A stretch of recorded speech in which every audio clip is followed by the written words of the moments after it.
सबसे पहले तो एमसीएन के खुसूसी प्रोग्राम में आपका इस्तकबाल है। बहुत बहुत शुक्रिया और आपके दर्शकों को अस्सलाम वालेकुम। हमारा आपसे पहला सवाल ये है कि पहली मर्तबा ब्लॉक सिस्टम से इलेक्शन होने जा रहे हैं। इससे पहले आपने जो इलेक्शन लड़ा था वो वार्ड का इलेक्शन था और अब इस मर्तबा 4 वार्ड का इलेक्शन है, यानी कि 4 वार्ड मिलकर एक ब्लॉक बना है। तो आप 4 वार्ड के साकिनान तक किस तरह पहुंचेंगे? नहीं, ये जो इलेक्शन है ये पहले हमने जो है तो पूना के अंदर और जो पहले जो 2017-18 में जो ब्लॉक हुए थे हमने वहाँ पे ऑब्जर्वर बन के एमआईएम की तरफ से गए थे, तो हमको थोड़ा सा उसका तर्जुबा है। अब जो है तो रहमानिया कॉलोनी, किराड़पुरा, शरीफ कॉलोनी, नेहरू नगर, ये 4 वार्ड का एक ब्लॉक बन गया। ये पूरा प्रभाग नंबर 12 है और हम जो लड़ रहे हैं, हमारी जो बहू सुमैया निसार खान, ये ब्लॉक बी से लड़ रही, ओपन कैटेगरी में आते उसमें। अब रही बात, हम जो साकिनाथ के बाद जो पहुंच रहे 43,852 वोटर है, वो तकरीबन लोगों के पास में हम लोग पहुंचे, हमारा विज़न लेके पहुंचे। हमारा जो कार्यकाल, जो हमारे अम्मी 2015 से 2020 तक हमारी मम्मी नगर सेवक थी एमआईएम से, वही हमने जो कार्यकाल करे हम बताए, तो लोगों को, आवाम को बता रहे हमारा कार्यकाल, और हमने जो विकास के काम किए, विकास का विज़न लेके हम लोग आवाम के बीच में जा रहे हैं। नहीं, आपने इससे पहले अपनी वालदा का जो वार्ड था उसमें काम किया है, लेकिन अब आपके पास जो 4 वार्ड है, तो हर वार्ड की समस्या अलग-अलग होगी, उसे आप किस तरह से सॉल्व करेंगे? नहीं देखो, जैसा मेरा वार्ड है वैसे ये सब पूरा वार्ड हो गया, एक पूरा वार्ड हो गया। अब उसमें जो प्रभाग में जो 4 उम्मीदवार जो चुन के आएंगे, ये सारी चारों के 4 वार्ड, हर आदमी अपने अपने स्तर से काम करेगा। अब अपेक्षा लोगों की ज़्यादा हो जाती, किससे जो आदमी काम करता उससे ज़्यादा अपेक्षा होती, तो उस हिसाब से अपने, हमारी अपेक्षा है कि हम भी काम करें, आवाम के बीच में रहे, और जो मजलिस से इत्तेहाद मुस्लिमीन जो काम के बारे में जानी जाती है, ये आवाम के बीच में रहेगा। गवर्नमेंट की स्कीम लाना, जो हमारे पास में पहले गवर्नमेंट की स्कीम हमारे पास में है, दवाखाने का, मेडिकल का, आधार कार्ड का, उज्ज्वला योजना, और सारी जितने महाराष्ट्र गवर्नमेंट और स्टेट गवर्नमेंट, सेंट्रल गवर्नमेंट की जो स्कीमें थी, हमने वो ला के कोशिश की है किराड़ ब्रेक। उसी तरीके से हम प्रभाग में भी हम कोशिश करेंगे कि जैसा हमने ये करा के लिए, तो उसी तरीके से हर एरिया में हम अपना अपना विज़न हमने तैयार करे हुए। इंशाल्लाह अल्लाह ने अगर हमको मौका दिया, यहाँ के लोगों ने अगर दुआओं से नवाजा, तो इंशाल्लाह हम एक अच्छे पैमाने पे खिदमत अंजाम देंगे। मजलिस इत्तेहादुल मुस्लिमीन की आला क़यादत ने ख्वाहिशमंद उम्मीदवारों की भीड़ में से आपको चुना है, तो यकीनन जिनको टिकट नहीं मिला होगा वो मुखालिफिन में आए होंगे, तो उनको आप कैसे हैंडल करेंगे? नहीं, अल्हम्दुलिल्लाह हमारे पास में जो है तो मेरे, मैं पहले जेंट्स में टिकट मांग रहा था, तो पार्टी ने मुझे जेंट्स में नहीं दिया। उन्होंने कहा कि अबे आप एक लेडीज़, पहले जो तुम्हारे अम्मी को लड़ाए थे और आपने उसे क़यादत करे थे और एक अच्छे बेहतर आपने नतीजे दिए, तो इसलिए हम आपके पास में ख़वातीन को देते, और आप, उम्मीद है कि आप हमारे को उससे और बेहतर पार्टी को, लोगों को भी फ़ायदा देंगे और पार्टी का भी ये करेंगे, ऐसा खिदमत अंजाम देंगे। हमने वही नहीं, नहीं, हिसाब से। मेरा सवाल ये है कि ख्वाहिशमंद अफराद की बहुत भीड़ थी, जो इस वार्ड से या इस ब्लॉक से जो थे इलेक्शन लड़ना चाहते थे, पार्टी ने उनको नज़रअंदाज करके आपको टिकट दिया। नहीं, मेरा बोलना वही था, जैसा वे, अगर उन्होंने मुझे जेंट्स वार्ड में देते थे, हो सकता था कहीं मुखालफत हो सकती थी, पर मुझे लेडीज़ वार्ड में दिए, लेडीज़ को टिकट दिए, तो इसलिए लेडीज़ का ज़्यादा ही।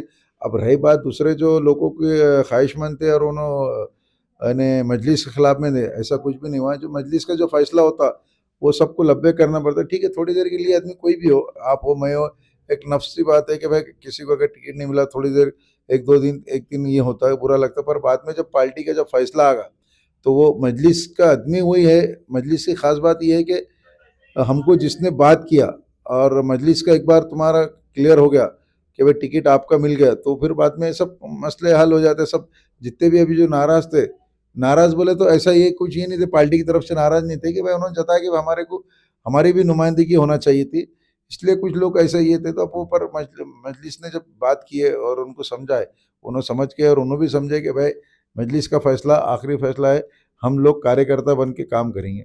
मजलिस के आला कायदीन ने आपको उम्मीदवारी दी, आपके मुखालिफिन भी आपसे मिल लिए, लेकिन वोटर आपको वोट क्यों दे? हाँ, नहीं, ये तो बात आपने बहुत सही की कि वोटर्स हमको वोट क्यों दे, क्योंकि वोटर्स ने जो है तो किराड़पुरे के अलावा जो रहमानिया, शरीफ कॉलोनी, नेहरू नगर और ये जो अतराफ के जितने वार्ड है, उन लोगों ने हमारा पूरा कार्यकाल 2015 से 2020 तक का देखा।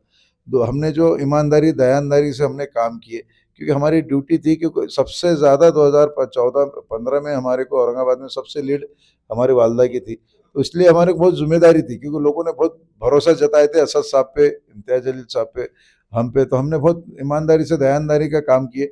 उसके बाद में 2020 से जो जो आज तक हमने जो काम किए, ये हमने खिदमत खल बोल के किए, और कभी भी हमारे किराड़पुरे के आवाम को ऐसा महसूस नहीं होती है कि भाई किराड़पुरे में यानी प्रशासक लगे हुआ है, पूरे औरंगाबाद में लगे हुआ था, पर किराड़पुरे में ऐसा नहीं लगा प्रशासक। उन्होंने कभी भी कोई भी लेडीज हो जेंट्स हो, पानी के लिए, टेनिस के लिए, कचरे के लिए, दूसरी सुविधा के लिए, और हमेशा उन्होंने फ़ोन मारे, और हमने भी पूरी कोशिश की है उनका काम करने की। तो इस बुनियाद काम के बुनियाद पे हम लोग पूरे प्रभाग में जा रहे और वोट मांग रहे कि भाई हमारे काम की बुनियाद, हमने जो काम करे, 22 करोड़ रुपए का काम किए हमने काई साहब किराड़पुरे के अंदर, जो कि अभी हिस्ट्री में आजकल पूरा ज़माना ऑनलाइन है, महानगर पालिका भी ऑनलाइन चल रही। कोई भी बात देख सकता है कि 1988 में पहला नगर सेवक बना था, और उस टाइम से 2015 तक 6 नगर सेवक है। 6 नगर सेवक ने 20 करोड़ का काम करे 28 साल में। हमने, हमारा कार्यकाल सिर्फ 5 साल का था, उसके बाद में तो हम तो ये नहीं थे, पर फिर भी हमारे ऑफिसरों से हमने नुमाइंदगी की, अच्छी तरीके से लोगों को बात की, तो 22 करोड़ रुपए का काम हमने 10 करोड़ 10 नहीं, आप जो बतला रहे हैं कि भाई 88 से अभी तक सिर्फ 28 करोड़ के काम हुए, जो आपसे पहले तक, लेकिन 2088 के अंदर सोने की कीमत भी सिर्फ 350 रुपये तोला थी, जो आज 1,10,000 रुपये तोला हो गई है, तो वो कोई मानी नहीं रखता। हाँ, अलबत्ता आपको कारपोरेशन में काम करने का एक्सपीरियंस है, लेकिन आप भी ये जानते हैं कि कारपोरेशन की माली हालत ख़राब है।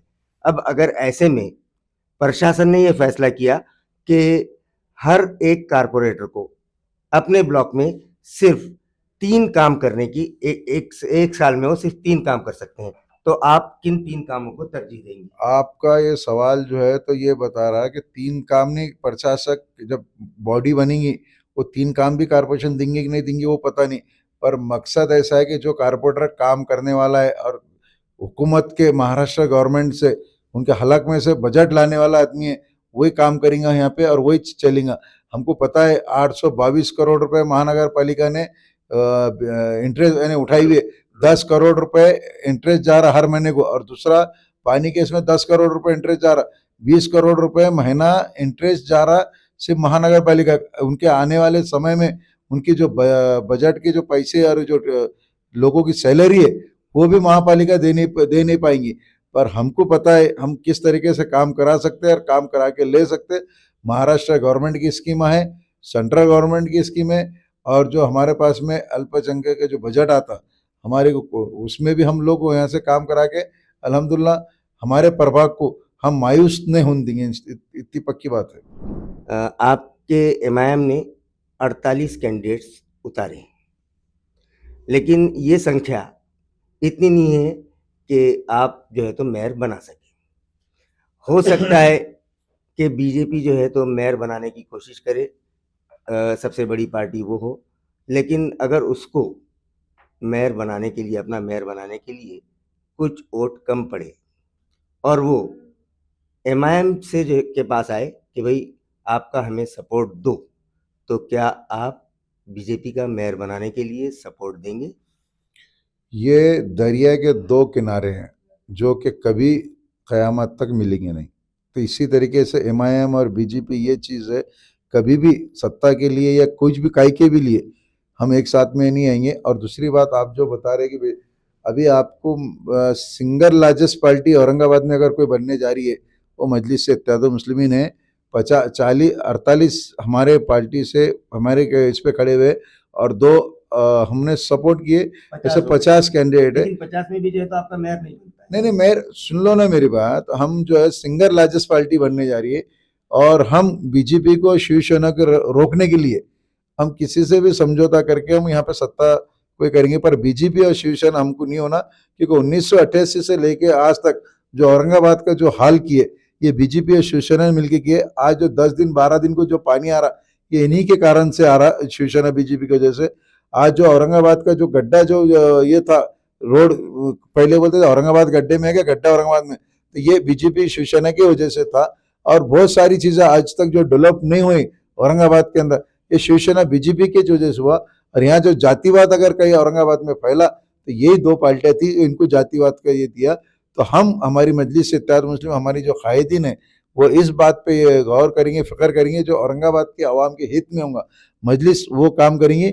और हम आपको ये बताना चाहते, सिंगल लार्जेस्ट पार्टी हमारे एमआईएम बनने जा रही है। आप 16 तारीख को आप खुद मुझसे इंटरव्यू ले सकते हैं। अच्छा, आप जो है तो सिंगल लार्जेस्ट पार्टी बनने जा रहे हैं एमआईएम, ठीक है, तो आप भी इस पोजीशन में होंगे कि कुछ तड़जोड़ करके जो है तो अपना मेयर बना सके। तो उस सूरत में क्या आप कांग्रेस, एनसीपी, वंचित बहुजन आघाड़ी से अलायंस करेंगे? बीजेपी शिवसेना, बीजेपी शिवसेना जो शिवसेना कौन सी? शिवसेना दो है अपने पास।